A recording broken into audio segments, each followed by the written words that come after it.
मूल संरचना सिद्धांत। संविधान के मूल संरचना सिद्धांत का निर्धारण करने वाले केस के प्रमुख याचिकाकर्ता रहे केशवानंद भारती का रविवार सुबह केरल के कासरगोड जिले के एडानेर स्थित उनके आश्रम में निधन हो गया। 79 वर्षीय केशवानंद भारती केरल के कासरगोड में एडनीर मठ के प्रमुख थे।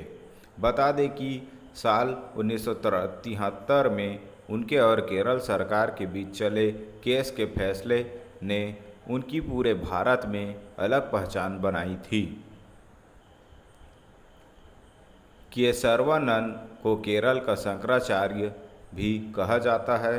वर्ष 1973 में केशवानंद भारती बनाम केरल राज्य का फैसला करीब 48 साल बाद भी प्रासंगिक है और दुनिया की कई अदालतों में कोट किया जाता है। इस मामले में सुप्रीम कोर्ट के फैसले के 16 साल बाद बांग्लादेश की सुप्रीम कोर्ट ने अनवर हुसैन चौधरी बनाम बांग्लादेश में मूल संरचना सिद्धांत को भी मान्यता दी थी।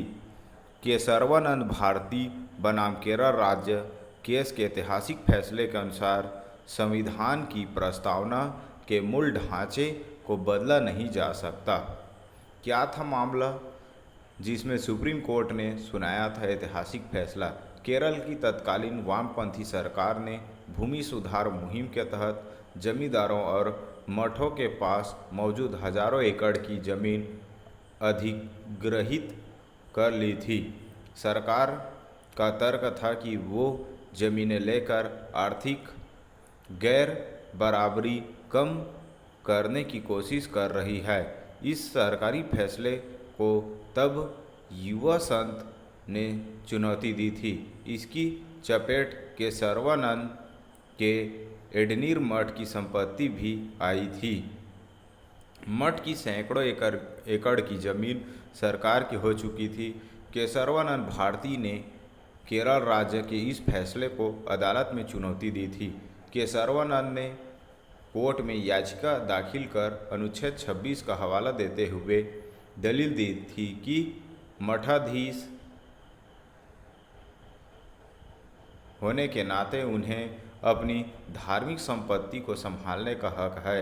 इतना ही नहीं, संत ने स्थानीय और केंद्र सरकार के कथित भूमि सुधार तरीकों को भी चुनौती दी थी। हालांकि केरल हाई कोर्ट में उनकी याचिका खारिज हो गई थी। तब केशवानंद ने सुप्रीम कोर्ट का दरवाज़ा खटखटाया था। इस मामले में सुप्रीम कोर्ट में 13 जजों की संवैधानिक बेंच ने केशवानंद भारती के पक्ष में फैसला दिया था। क्या था सुप्रीम कोर्ट का फैसला?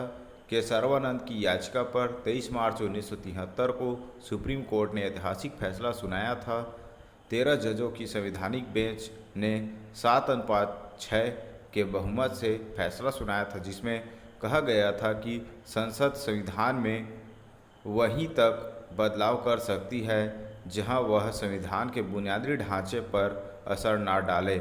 यह मामला आज भी मिसाल माना जाता है।